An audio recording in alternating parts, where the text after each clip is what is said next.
21 things that you need to make sure you understand and know about before you make the leap to full-time small business owner. All right, you've decided to make the leap to become a full-time small business owner. You are going to be full of fear and excitement. There's nothing more rewarding than building your own business, but it comes with a cost because there's going to be times when you are going to be scared to death to make that change. But at the same time, you're going to have this excitement building within you as far as what can be and what those possibilities are. The first thing is, this is probably the ugliest thing and the scariest thing of all, and that is you have no steady paycheck. Right now, you're probably already used to having a check that's deposited into your account every Friday or at least every other Friday or whatever day, the 1st and the 15th, however you get paid today. Well, guess what? The very first time that same day rolls around and there's no money deposited, you will go into full panic mode. That's going to happen. It is tough because now it's up to you to bring that money home. No more just showing up and getting paid. You have to hustle and make things happen. To this day, when I think back of what I miss the most about being a part of corporate America are those steady paychecks, because there's some days that it's like you're constantly going, where's the next dollar coming from? What's happening? As you build your business, you get better and better, and a lot of that goes away, but you're always going to have to be out there hustling because you will not have that steady paycheck. So I'm telling you right now, this is probably the scariest thing of all, of which you're going to have to deal with. Tied to that, you're going to have to learn how to budget, because the best way for you to do that leap is to set up an emergency fund that you have in place. So that way you have the money to be able to live off of. But with that, you need this budget. You need to have 2 budgets. One budget will be for you personally and your personal goals and needs of what you have to be able to survive. You need to cut that down to as minimum as you can as you get this business up and going. But your business also will require a budget. You need to know where every dime is going as you build this business. You can't just live willy-nilly all over the place. You need to make sure you have a budget on both sides, so that way you control that money piece and make sure you don't go into that full panic mode. But if you have that emergency fund, it definitely is going to help you, but you don't want to waste it either. So make sure that you have a budget. The next thing that's really going to surprise you are your taxes, because they now become your responsibility. And trust me, the first time you have to write a check for $5,000, $10,000, $15,000, you're going to swallow hard. Because right now, let's face it, you're spoiled. Your employer takes out those taxes. All you have to do is do that painful thing at tax time where you file your income taxes. But there's a lot of taxes that you're not going to be used to. It feels very differently when all of a sudden you're writing that check for that 25%, 30%, 40%, whatever it is that you need to do. The other thing that you're going to have to make up for is your Social Security taxes. Right now, your employer pays half of those. You pay the other half. So right now, you're doing about 7.5% to your Social Security. Guess what? You've got to pay that whole 15% going forward. So you've got that 15% on top of your regular taxes. Taxes will be tough. You're going to have to make sure you file those quarterly taxes. For those of you that feel the need, you definitely want to get a CPA or someone to help you out with that. But this one is going to sting a little bit, especially when you start watching what those numbers are. The next thing you want to do is you want to have a rainy day fund. Earlier, I talked about the fact that you need to make sure that you have the money set aside for to make that leap. But the second part is you need to continue to maintain that. So as you go, you don't want to deplete it. You want to keep that rainy day fund, because things happen within our business. If something was to happen globally, or where, something happens with the financial markets out there, or there's another major issue, or the weather goes crazy and uncharacteristically, or there's flooding, or there's a massive earthquake, whatever the case may be, you need to have a rainy day fund, because if your business dries up, you're going to need money to be able to keep the business open and to keep your personal life going. So make sure you always keep that 3 to 6 months of expenses going, not only to make the leap, but also to continue on going forward. All right, this one also is going to be a painful one, and that's going to be your insurance plan. You need to make sure that you have one in place. Right now, you are probably on your company's insurance. Obviously, the best thing for you would be as if you had a significant other who you could be on their insurance so that you can go ahead and keep that. But I'm telling you right now, in today's crazy world, insurance is expensive, and you're going to want to make sure that you have in place before you make that leap. What insurance plan are you going to go on so that it's there? Because remember, you no longer will have that workers' comp to be able to cover you if something was to happen. So also, things are going to happen. You're going to get hurt. You might have an emergency visit or two. So you need to make sure you don't want to create a massive problem for yourself. So without that insurance plan, you got to do your homework so you know exactly how you're going to be covered. You will also make less money per hour than what you do now. It sounds good. You might say, hey, I'm going to charge $300 for my services, and that sounds good. But you got to remember, you're working a lot more hours on your business, and there's going to be a lot of hours that are spent where you're not making money. So you're not really truly making $300 an hour. You have to take that entire amount that you make and divide it by all the hours that you work. Typically, most local small business owners are working 40, 50, 60, 70 hours a week, mostly in that first year or two. A lot of folks are working 60, 70 hours to make that work, and they're not installing, they're not selling products or services during all that time. There's a lot of time you have to spend working on your business. There's drive time and everything else. So that your dollar average actually does go down, especially in the beginning as you're trying to figure it out. But the better you get at your processes and whatnot, that dollar average will come up, especially when you start learning about your numbers and how to make more money. But in the very beginning, more than likely, you're going to make less money per hour than what you do, because you probably work 30, 40 hours at your day gig, and it's guaranteed, per hour type of thing. But when you're on your own business, you're working a lot harder because you're trying to get it off the ground. So you just need to be prepared for that. It's going to sting a little. Next thing, one of the best things about being a local small business owner is you get to be your own boss. You don't have that boss breathing down your neck. You don't have to worry about what that company wants to do. You can set their own pace. You can build the company of your dreams. You can make it whatever it is that you want to do. This one here is very exciting. Now, it does have a downside to it, which we're going to cover in a few of the items coming up here. But I will not lie. Being your own boss is a wonderful feeling because you control your destiny. You control how much money you make. You control who you get to work with, what types of people you get to work with, and all that good stuff, which we'll talk about here shortly. But it's a wonderful thing to be your own boss. I'm going to tell you, your new boss, by the way, can also be a real jerk, can be a slave driver, is someone who's going to kick you in the ass. Because here's what's going to happen. There's going to be mornings when you wake up and all you're going to want to do is hit the snooze button, and that boss inside of you is going to click and say, get your butt up. You need to go to work. You need to get things done. Your new boss is going to make you work those crazy hours we talked about earlier, and it's going to have you do some things that are going to be uncomfortable. They're going to put you in front of people if you're not used to that. This new boss inside of you needs to really kick in. You're the CEO of your company now, and you can't be easy on your employee, your one employee, which is you. You're going to have to be tough on that person as you build it. So just be prepared that it's great that you get to be your own boss, but your new boss is also going to be a jerk. By the way, bye-bye to those employee perks. I should have covered this one earlier, but here's the thing with the employee perks. Right now, you get sick time, you get vacation time, you get all kinds of cool stuff that go along, 401k and everything else. Well, guess what? All of those are gone when you're done. So, more than likely, you're not going to be having breaks in the beginning. You might not even be having vacation time. You'll be lucky if you get a day off. And you know what? There's going to be mornings that you wake up and you are sick as a dog, but yet you've already got commitments that you have to do. And you're going to have to go to work sick, where in the past you got to not go to work. You were saving for your, if you had a company 401k, you were probably having money come out for that, or they were matching it or putting it in there for you. Guess what? That's gone as well. So make sure when you're looking at that jump and that leap that you look at what is going away and how you're going to be able to live and survive with what you have. Next one, you have no one to blame but yourself. Right now, a lot of times in our companies and our businesses, when we get paid by somebody else, we have people to blame. We can blame our boss. We can blame the other employees. We can blame the company. We can blame the bureaucracy. We can blame anyone but ourselves. Well, guess what? When you are your own business owner and the buck stops with you, there's no one to blame but yourself. Yeah, you can sit there and you can try to blame the weather and everything else, but you know what? At the end of the day, it's all on you. You didn't make the plans to get through those tough times. You're the one that didn't make sure that you had the right products or services. You're the one that did. So everything stops with you. You have no one to blame for yourself. So be prepared that you're going to beat yourself up quite a bit. Remember that jerk of a boss? That's right.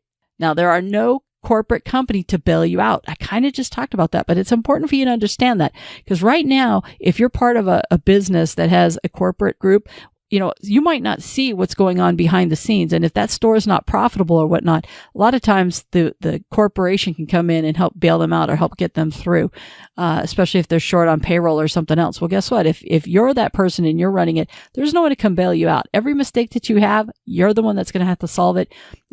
Right now, if you have a problem, you can go get your boss. But guess what? When you are that boss and you're into a pickle and you don't know how to solve it, there is no one to bail you out. You're going to have to figure it yourself. Now, you can reach out to your mentors or other business owners or whatever the case may be. But at the end of the day, the work's all going to come on you. The only person who can resolve it is you. By the way, you are going to have some customers yelling at you. No matter how great you are at customer service, there's always going to be times when people are upset. And the important thing is you're going to have to learn how to let people yell at you. And if you're someone who struggles with people being in your face or being mad or upset, you're going to have to get over it because you can't get into altercations with your customers. You're going to have to listen, hear them out, and help resolve the issue, because the number one thing you're going to have going for you in your small business is your word of mouth, is your referral business. So you need to make sure that you understand that you can learn how to handle customers yelling at you. The biggest thing I can tell you is make sure you understand they're not mad at you per se. They're mad at the situation and they just want the situation resolved. But if you don't like confrontation and you don't like people yelling at you, you better get prepared, buckle up, because you're going to have some people yelling at you. Hopefully, if you do it right, you're going to have very few, but it will happen. It's not a matter of if, it's a matter of when. Now, being a local small business owner can also be very lonely because right now, if you have a job, you have other people that you interact with. And even as an introvert, I'm an introvert as well. But you know what? I can only be alone for so long. I kind of need other people. And plus, you need those other people to be able to bounce ideas off of and whatnot.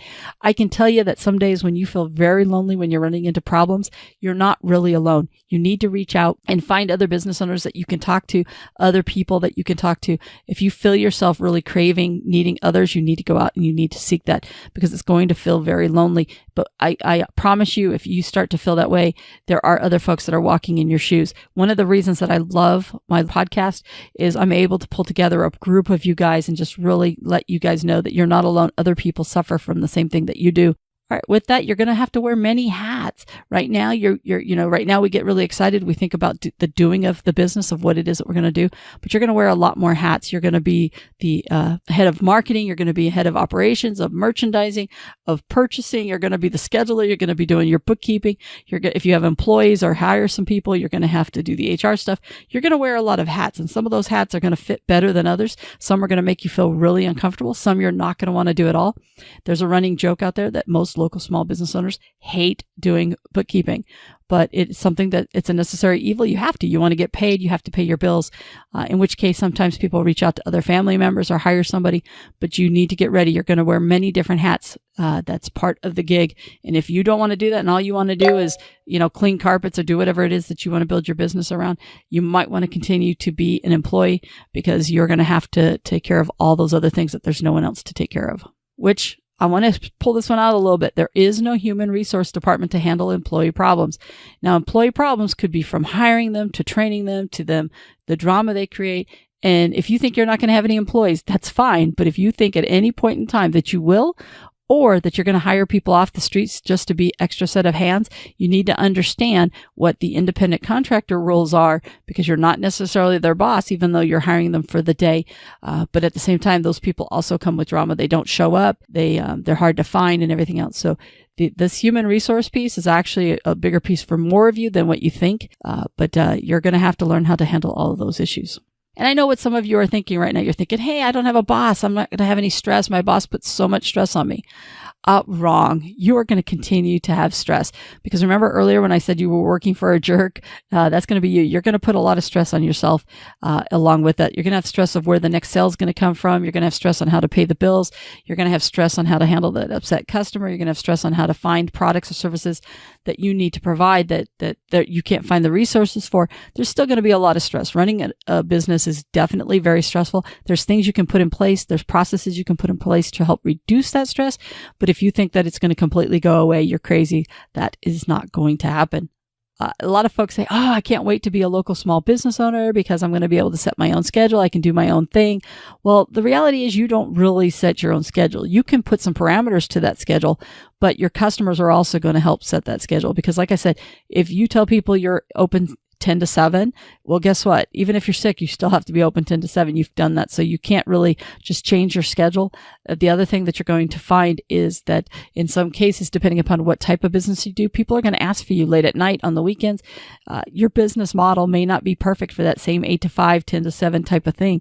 You may find that you're working 7 days a week. You're working really late nights. You're working early. You might say, oh, I want to take Friday off to go to Disneyland with my kids. But at the same time, then your clients are calling you and they're expecting you to have time. So every business is a little bit different. But for most of you, I think you're going to find that if you think that you can just work whenever you want to work, you're going to be surprised, because especially in the beginning when you're hustling and trying to make things work, you don't really get to set that schedule. And there's also going to be some roadblocks to that schedule we'll talk about here shortly. And that's this one. Your family will think they have anytime access to you. I watch so many local small business owners get derailed by their own family, because when you become your own boss, your family is expecting you to be able to be here at this kids thing, or to go over here, to go, hey, let's take the weekend off and let's go over here, or whatever the case may be, or hey, let's go to lunch. And they're not going to understand that you are going to work, and they're going to want to have full access to you. I've watched a lot of people's businesses get derailed because they start doing all the things that their family wants to do. And instead of working, you've got to go to work. Now, I'm not saying don't enjoy your family time, because you can play around with your schedule between this one and the last one. You can play around your schedule to fit your family needs better. But at the same time you've got to be very careful. It's a fine line that you need to walk, and you might find that you run into more problems than you don't. You really don't control everything. There still is bureaucracy. I know a lot of folks hate the bureaucracy that comes with their work currently, because they have to run things up the ladder. But guess what? You're going to have a different type of bureaucracy that you're still going to have to deal with. So, for example, you're going to rely on other vendors or other people for some of your products or services, or to help you out. And guess what? It's not going to go as smoothly as you think. Just because you're your own boss, if you're dependent upon other people in any way, shape, or form, you're still going to run into roadblocks. If you decide you're going to do something that's going to be government related, or work with your city or county or whatever the case may be, guess what? You're going to have to deal with their bureaucracy. So you don't really fully get away from the bureaucracy, because you're going to have some that are still with other vendors, other companies, or even within your own company. So if that's one of the reasons that you're becoming a local small business owner, I just want to let you know that does not go away. And if you're somebody that really feels the need to have pats on the back, well, there's going to be no one there to do that for you. A lot of times everybody's motivated by something different. Some people like the attaboys and, hey, you're doing a great job and everything else. You're going to have to be the one that gives that to you. You're going to have to take moments to really appreciate your successes, your wins, and when you do a great job with a customer or a client, because there really isn't going to be someone else to do it. Now, don't get me wrong. You've got to realize that some of your attaboys are coming from your customers and clients. When they're referring you out to other people, that's a form and version of attaboy. They're patting you on the back. They're telling you great job, because they're willing to give you to their family, friends, and neighbors. And that's a wonderful thing. Sometimes you'll hop onto Facebook and people will say really nice things about you and your business. So it's not so much that a person's going to pat you on the back, as much as you need to look for it and see it as it's coming from other people and other ways and other locations of what you're normally used to seeing. You need to be self-motivated. One of the things you're going to find is you're going to definitely be motivated by the fact that you need to get up and go to work, because you got to make some money.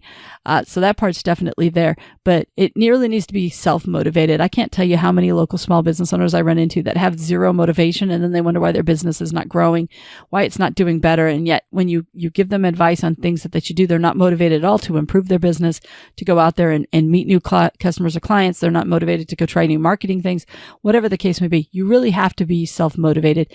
If you're not a self-motivated person by nature, you really need to second guess and think through if this is the right thing for you. Because if you like just checking boxes and going to work and doing whatever's told you, that's not going to happen when you own your business, because the person that's setting your agenda for the day is you. The person who's setting what you need to accomplish is you. So if you're not a self-motivated person, you really, really, really need to think hard if being a local small business owner is the right thing for you. Because some people, there's nothing wrong with that. Some people just thrive better and do a much better job when they have other people that are motivating them and that are giving them what they need to accomplish for the day to be able to make that paycheck. Your paycheck now is 100% dependent upon you and you motivating yourself. Listen, nothing is more rewarding than being a local small business owner. Having your own business, period, whether it's local or if it's an online business or whatever the case may be, it's a wonderful thing. And I just want you to go into it with your eyes wide open. I want you knowing the good, the bad, and the ugly of everything that you need to understand before you make that leap. And hopefully you've seen some of the things today. Some of the stuff should not be new to you. Some of it might have given you an aha moment for you to be able to think about. But the important thing is that you make that leap with your eyes wide open. Make sure that you have the money set aside to be able to make that leap. The closer you get the boat to the dock, the easier that leap's going to be. So if you can do part-time until you can get to full-time, that's wonderful. If you're going to just dive in head first, then you definitely need to make sure those eyes are doubly opened because you need to be able to be careful with that. So with that, hopefully you've gotten some ideas of what it's going to take to be able to get your business open. And I wish you the best at doing that. And I can't wait to see you make that leap to a full-time local small business owner.